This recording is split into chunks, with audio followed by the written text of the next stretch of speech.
Thanks for joining us today. Hello, I'm Lee Ji-yoon in Seoul. Coming up on today's Business Daily. The Korea Pavilion will give Alibaba consumers a way into goods produced right here in Korea. Is the e-commerce giant making its way into the country? Taste that will delight you. If you're a big fan of asparagus, papayas, and other treats from warmer climates, Korea's surge in mercury levels is good news for you. These stories and more coming right up.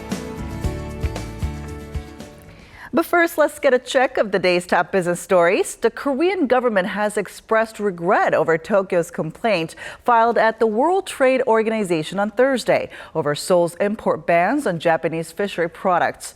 The Trade Ministry defended the restrictions as ensuring the safety of the Korean people as it applied to foods from regions near Fukushima struck by a nuclear meltdown in 2011. Tokyo's Fisheries Ministry argued that Seoul's current requirements violate international trade rules. The two countries will now hold talks at the WTO. But if they fail to resolve the dispute within 60 days, Japan can ask an arbiter to rule on the case. The government announced the winning bidders who will provide 10,000 tons of table rice to Korea, triggering fierce resistance from farmers' unions. The Korean Peasants' League held rallies on Thursday in multiple locations across the country, decrying the import of table rice as an act to worsen the already low prices of domestically grown rice. Under an agreement with the World Trade Organization, Korea had agreed to open its rice market this year, imposing a 513% tariff on rice imports. Income inequality measured among all 34 OECD countries is at a record high. According to a report released by the Paris-based body, the average income of the richest 10% of the population in 2012 was about 10 times higher than that of the poorest 10%. Individually, the U.S. posted a significant level of disparity in 2013, with the richest earning in more than 19 times that of the poorest measured. Korea's gap in income was slightly higher than the OECD average. Disparity levels have been growing steadily since the 80s, and the organization mainly attributes this to a rise in non-standard employment, like part-time or temporary positions. When growing up, for many in Korea, it was difficult to get their hands on subtropical plants and fruits like asparagus, papayas, and dragon fruit. But now it's getting a lot easier to find such produce right here in the country, with many being homegrown. Some areas of the country have been seeing subtropical climates like that of California, making it easier to cultivate such goods. Our Lee Ji-young tells us more. Hwang Sun-dong is a fan of the succulent plant aloe and frequently eats it to maintain her health. She says it's easy to prepare and she prefers to eat it fresh as opposed to consuming processed aloe products. It's good as a beauty food and for my digestive system. I've heard it also helps prevent colds, so I enjoy eating it at home. Like Hwang, many other Koreans now have better access to subtropical fruits and plants as the warmer climate is making it easier to cultivate them in the country. Average temperatures have risen roughly 1.5 degrees Celsius over the past century. Sales of subtropical produce have also reached new heights. According to mega retailer Emart, sales of asparagus in the first 4 months of this year have increased 75% on year and 32% for aloe. Growing demand for these goods is good news for producers as well. Compared to other crops, they have longer shelf lives and are more expensive, so they're more profitable. One of the greatest beneficiaries of this warmer climate is the southern island of Jeju. According to the Agricultural Research and Extension Services on the island, there were only 2 guava farms back in 2001. But now, that has jumped to 15, and the total area of cultivation has expanded to almost 4 hectares, equivalent to roughly 4 to 5 soccer fields combined. The total area of mango farms on the island has also jumped 4-fold to almost 25 hectares over the past 12 years.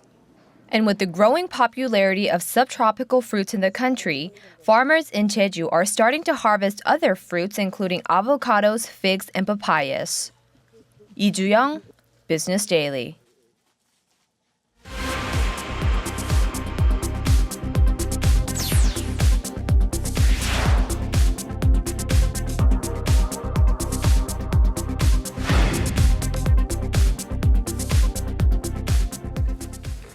Chinese e-commerce giant Alibaba Group announced this week that it has launched a Korea Pavilion on its Tmall platform.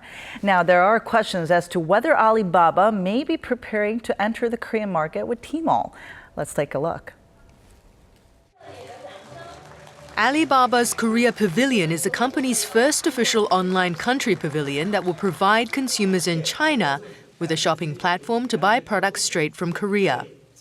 The group chairman Jack Ma expressed high hopes for the success of the new launch. I hope Korea Pavilion will not only provide Chinese consumers with quality Korean products, but also display Korea's unique culture, tastes, and spirit. The founder is looking to continue working with Korean companies and the government to satisfy the needs of Chinese consumers and also help more Korean vendors break into the Chinese market. Although Ma has denied any plans of his company entering Korea, Alibaba has reportedly already established a corporate body in the country and is looking to hire local employees. Along with Alibaba, e-commerce giants JD.com and Amazon are also poised to enter the Korean market. How will this all shake up the e-commerce industry at home? And to tell us more about this, we're now joined by Professor Lee Jong-eun of Sejong University this morning. So good to have you here with us, Professor. Good morning. All right, so Alibaba Chairman Jack Ma said during his recent visit in Seoul that this launch will actually help Korean businesses to connect directly with Chinese consumers. How much of a boost will this actually give Korean companies? Apparently, it will expand the market potentials for the Korean firms in the real sector, especially those who are ready to compete in the world market, but are not very used to the foreign market on the spot, will be benefited. Also, the competition picture will be changed, so it's not about the market size. The question is the technology versus technology. And thirdly, it will facilitate the ecosystem of finance and technology, dubbed fintech. Okay, well, I mean, those are all the good things, but then there are also concerns that this might actually hurt business for Korean online shopping malls. Yeah, there are concerns about our domestic firms like 11번가, Ticketmaster, Coupang, or Make Price. In terms of scales of economy, we are not rivals, at least at present. But actually, they offer the lower price with a wide range of products. But while our domestic firms, we just focus on young consumers with a smaller range of the products. So they are the concerns. All right, well, Chinese e-commerce giant like JD.com and Amazon have already opened branches in Seoul. And although Alibaba chairman Jack Ma said that he doesn't have any plans to enter the Korean market directly, but are there chances of we're seeing Alibaba operation here in Korea anytime soon? Well, as long as the Korean online shopping mall market is growing, they will be attracted to the Korean market. So it is a matter of time. So even if they use a very diplomatic rhetoric, like we are helping others, we are helping Korean firms, but this consideration for others usually comes from their competence. Okay, well, compared to the gross trade volume of all these major online retailers like Alibaba and JD.com and Amazon, the total trade volume for Korean companies altogether are still relatively small. But then why are they still attracted to the Korean market? Actually, market potentials of the Korean market is really promising. It has grown by more than 11% last year, and this year we expect that it will grow more than 13%. And to my surprise, actually, the penetration of the smartphone is more than 75%, and there are 48 million smartphone banking users.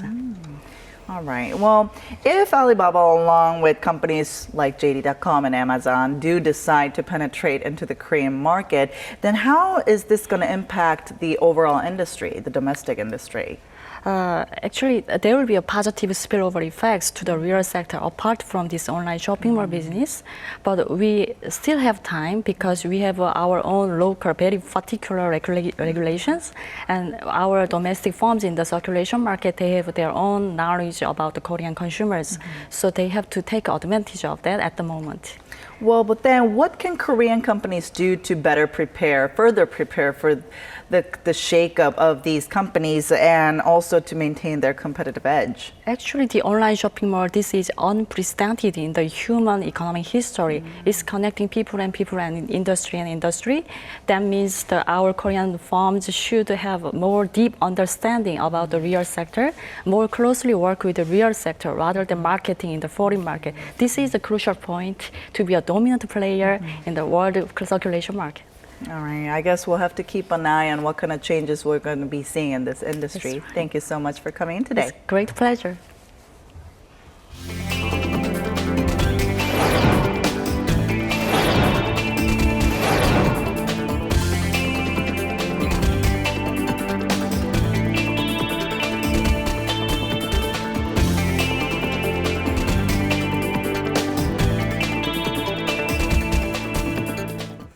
All right, that does it for now. Hope you enjoyed it. We'll be back next week with more business news that matters to you.